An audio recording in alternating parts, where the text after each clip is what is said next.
At hello po ulit sa lahat mga idol, mga kalikot.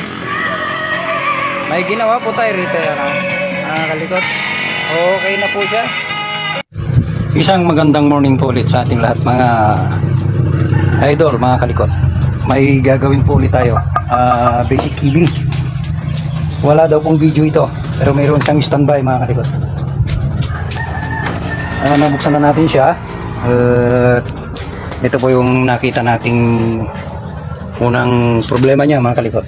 Ayan, may singaw yung kanyang high tension cap. Palitan muna natin yan at sigurado yan pag napag-open natin, mga kalikot, putok-putok na yan. Baka yan ang dahilan kaya nag-shutdown yung kanyang unit. Kaya sinasabi nila walang video, mga kalikot. Palitan lang po natin yan at babalikan natin, tignan natin kung anong outcome niya, mga kalikot. Okay, tanggalin lang po natin siya, mga kalikot. At ayan, ang dami ng tama ng kanyang high voltage, mga kalikot, na sumingaw. Palibot na yan, mga kalikot. Okay, kailangan nating isil muna yan, mga kalikot. Kahit magpalit tayo ng panibagong ganito, high tension cap, ay sisingaw pa rin. Makikita naman dyan sa loob, mga kalikot, maraming dinaanan ng kuryente. At sigurado po yan, may awang na yan.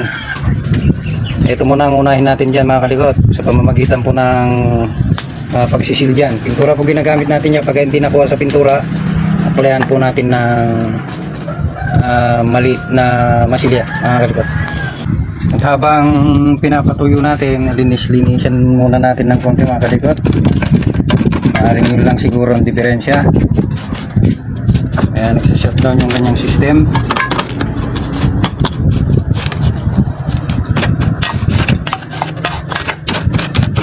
Okay.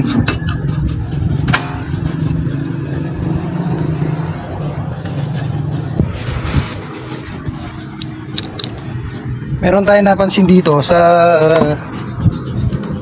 hindi na ito, mga kalikot. Change board na pala ito, mga kalikot. At ito, hindi nilagay yung kanyang dig hauser.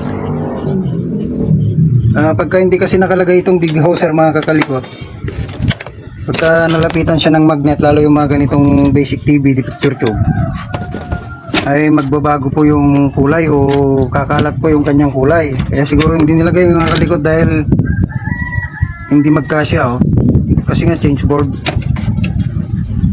Kaya gagawa natin yan ng paraan, mga kalikot, para hindi kumalat yung kulay. Ilalagay po natin yan. At base naman po dun sa likod niya, auto bolt naman ito, mga kalikot. Ibig sabihin itong kanyang degaussing coil ay pwede sa 110 hanggang 220. Kaya okay lang po dito sa kanyang board, kahit change board na po siya. Hindi na po natin kailangan magdagdag pa ng isang degauser, mga kakalikot. Kaya gawan lang natin ng paraan para maging maayos yung litrato. Malapitan man po nila ng magnet kung sakali. Dahil wala po tayong konektor na pwede rito, na siya po nakakabit doon, ay magpapalit na lang po tayo. Ganito lang pong available nating konektor. Ganito rin yung jack natin, mga kalikot. Pwede naman yan. Ayun na lang po ang gagamitin natin sa kanya. Saksak ko lang yan. Ganyan na magiging itsura niyan, mga kalikot. Parang sa AC plug lang po ito sa mga hybrid na power supply, mga kalikot. At sa mga ordinary din, meron din ito, mga kalikot. Ikakabit lang po natin. Tayo na siya, mga kalikot. Nakikabit na natin siya. Ayun, nakahinang na rin. Ang isusunod na lang po natin gawin dyan ay idudugtong po natin dito, mga kalikot, para gumana po yung kanyang degaussing coil, para kahit matabihan man ng magnet yan, ay babalik pa rin po yung dati pagka kumakalat po yung kanyang kulay. Kabit lang po natin, mga kalikot.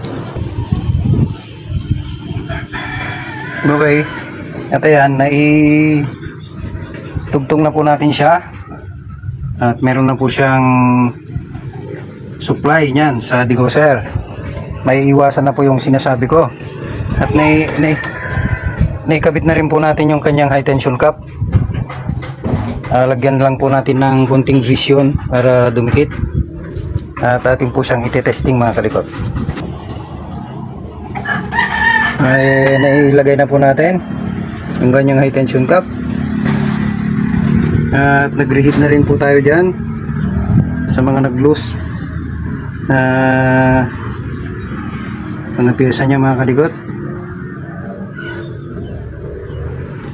Pati rin dito sa kanyang video section ay nag-reheat na rin tayo mga kalikot.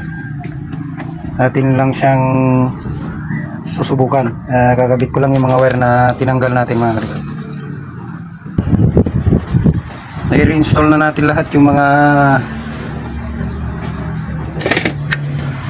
pinagtatanggal natin mga wire mga kalikot. At subukin natin siyang isaksak. Nakalagay na rin tayo ng audio video cord. Okay. At i-power natin. Yun, nagkaroon ng standby. Yun, nag-oscillate na mga kalikot. Naramdaman ko. Okay. Nakunan ko siya mga kalikot. Ayan.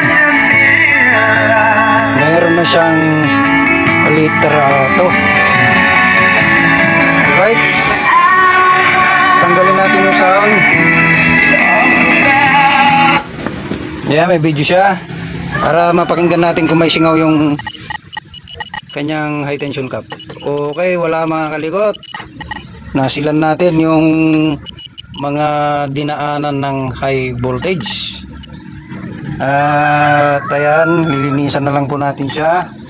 At testingin po natin ng medyo matagal-tagal. Kung wala na pong pagbabago mga kalikot, ay natin na siyang isasarado.